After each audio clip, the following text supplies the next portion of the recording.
I'm Raymond Percy, and I'm a storyboard artist here at Walt Disney Animation Studios. Recently, the treatment to an alternate ending of The Jungle Book surfaced in our archives. Oftentimes, in creating a Disney animated film, there may be different endings that are tried through production before they actually land on the one that ends up in the movie. And that's exactly what happened with The Jungle Book. I was given the unique opportunity to storyboard this alternate ending, and I'm going to take you through it right now. I hope you enjoy it. Mowgli and Bagheera arrive at the man village and find it guarded by an old man holding a long-barreled musket. The fierce-looking old man raises his gun and fires at the two friends. But the bullet whizzes harmlessly over their heads. Bagheera growls, "That shot was meant for me, not you. Now get going, man-cub." Mowgli hesitates, but Bagheera growls again. And Mowgli runs across the clearing to the village gate. The old man takes aim and is just about to pull the trigger when a younger man knocks the musket from his arms, causing the bullet to miss its mark. The young man yells, "Buldeo, are you crazy? You can't shoot a child!" Buldeo snarls in return, "He's bewitched. I saw him change from a leopard to a boy." As the villagers gather, a beautiful and delicate young woman appears and asks to see the boy. She whispers, "Nathu, can it be you?" Mowgli slowly creeps out from the bushes towards her. The man who saved Mowgli's life now comes forward and says, "He's no beast. He's our son, who was taken from us by the floods, brought back now by some miracle." Mowgli joins his parents and heads towards the village. Bagheera melts back into the jungle. We dissolve to Mowgli, now called Nathu, in the small walled-in yard of his parents' home. He has now learned the ways of man and has lived peacefully in the village for 3 months. But he is becoming restless and anxious. And suddenly, he leaps to the top of the garden wall and escapes into the village. His mother cries out for him to stop. Mowgli bounds away along the thatched rooftops of the village. Suddenly, Mowgli spots his old enemy Buldeo telling a group of spellbound children about how he killed the king of all tigers, Shere Khan. Mowgli listens to Buldeo's lies for a minute, but he cannot contain himself and he says, "I saw Shere Khan not too long ago. He is still very much alive." The old man flies into a fury. "No one believes you, jungle brat." "I did see him," says Mowgli, "on my way back from Monkey City." He tells the fascinated children about the fabled lost city with its great treasure of gold and silver and jewels. Buldeo scoffs at Mowgli's story. "The beast boy has caught the madness. He's been bitten by a jackal." Mowgli screams, "Shere Khan is alive, and he's become a man-eater, so you'd better be careful." Buldeo threatens Mowgli with his musket, but Mowgli's father steps between them and rescues his son. We dissolve to nighttime in the small house where Mowgli lives. He's in bed, staring at a fire. His parents are comforting him, telling him that it's okay that he made up a tall tale about seeing Shere Khan. They say goodnight and leave. Mowgli is troubled by all that has occurred. Suddenly, he has an idea. He lights a torch and leaps out the door. We dissolve to Mowgli running with his torch in the jungle. A herd of elephants panic at the sight of the fire, what they call man's red flower. He next terrorizes a rhino who screams, "The red flower! The red flower!" and goes crashing off through the trees. Mowgli finally reaches his destination, the Council Rock. He challenges Akela, "Come forward and face the weak man cub now!" We dissolve to a different part of the jungle where Shere Khan becomes Mowgli's next target. Shere Khan hears Mowgli yell, "You yellow-striped coward!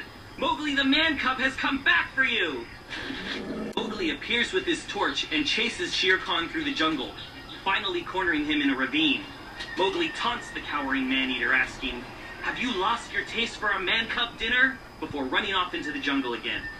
Later that night, Mowgli is sitting in a lonely spot with only a small bonfire for company. Just then, Baloo and Bagheera enter the clearing. "So, you're back," growls Bagheera, "with the red flower." Mowgli says, "They don't want me in the village." He explains that he has come back to live in the jungle, bringing the fire to protect himself. His two friends walk off disgusted with Mowgli's behavior. "You've only succeeded in making more enemies," says Bagheera. "I'll have none of it," says Baloo. Shere Khan is in the jungle listening to everything that's going on. He waits patiently for Mowgli's fire to go out, and then creeps into the clearing, ready to spring on the boy. But before he can attack, he is startled to see another torch, this one carried by Mowgli's sworn enemy, Buldeo. Buldeo wakes Mowgli up with a rough poke in the ribs with his rifle. "Lead me to the lost city and the treasure," he says. As they walk, Mowgli says, "I thought you didn't believe me." "You were right about Shere Khan being alive, so I knew you were telling the truth." "But it's a long way and I'm not sure I can find it." "Your life depends on it, boy." Shere Khan watches as the torch fades to a tiny speck in the distance, and then slinks after them. We dissolve to the two arriving at Monkey City. Panic spreads among the monkeys when they see the red flower. They scramble wildly to escape. Mowgli leads Buldeo through the now deserted ruins as Shere Khan stalks them. The torchlight illuminates a glittering pile of gold, silver, and jewels. Buldeo stands mesmerized before the riches of an ancient kingdom. He forces Mowgli to fill a box with all the treasure he can carry. Mowgli staggers to his feet with the overflowing chest, and they begin their journey back to the village, with Shere Khan close behind.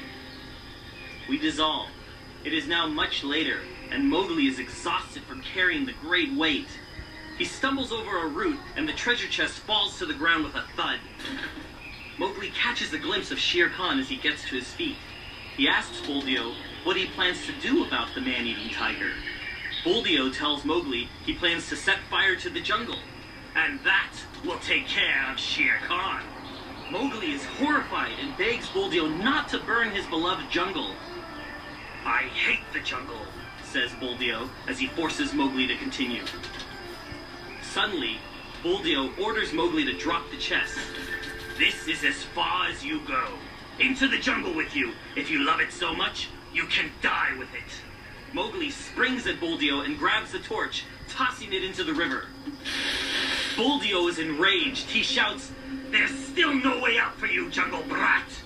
Taking the treasure under his arm, he steps back and aims his rifle straight at Mowgli's heart. Mowgli says, "If you shoot me, you won't have a shot left for Shere Khan." And with that, he points to Shere Khan, who leaps at Buldeo, who screams, and then is silent. Mowgli crawls through the underbrush, searching for the rifle that Buldeo dropped in the attack. He finds it just before the tiger spots him, and boom! The scene fills with smoke. It's daylight, quiet and peaceful in the jungle. Mowgli is talking to his good friends Bagheera and Baloo. Mowgli is excitedly telling the story of his adventures. He stops in the middle of his hair-raising tale when he sees Bagheera grinning at him. "You don't believe me?" he asks. "I believe you," Bagheera says. "I can see it very plainly out there in the grass." He gestures towards the body of Shere Khan lying on top of Buldeo. Two good friends escort Mowgli back to the edge of the village as they tell him that he will now be celebrated as a hero in the village and in the jungle. From that day forward, Mowgli was admired and respected by all the people of the village. And sometimes he made a special trip to see his other family, the one in the jungle. For Mowgli no longer had enemies in the jungle. The Seeonee pack was reorganized under a new leader, and for the first time, a man cub was honored with full membership. And that man cub was Mowgli.